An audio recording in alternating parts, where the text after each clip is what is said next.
MBBS અને ડેન્ટલના ત્રીજા રાઉન્ડની શુભ શરૂઆત થઈ છે ત્યારે આ 5 બાબતનું ખાસ ધ્યાન લેશો.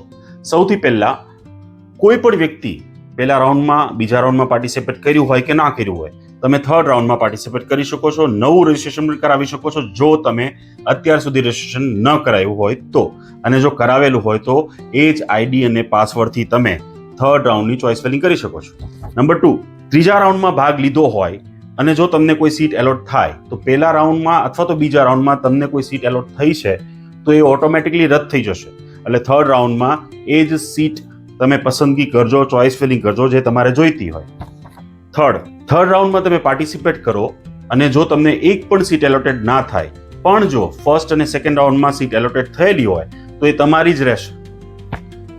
4, ફર્સ્ટ, સેકન્ડ, થર્ડ આ 3માંથી કોઈ પણ રાઉન્ડમાં જો તમને કોઈ પણ સીટ મળી હોય તો એના પછી તમે ફોર્થ રાઉન્ડમાં પાર્ટિસિપેટ કરી શકશો નહીં. 5, ફોર્થ રાઉન્ડમાં પાર્ટિસિપેટ કરવા માટે તમારે પહેલા, બીજા અથવા ત્રીજા રાઉન્ડમાં સીટો મળી હોય એને તમારે રદ કરાવવી પડશે અને નવેસરથી રજિસ્ટ્રેશન કરવું પડશે. ત્રીજા રાઉન્ડમાં જે પાર્ટિસિપેટ કરતા હોય એને આ વિડીયો જરૂરથી મોકલી દેશો. Thank you so much.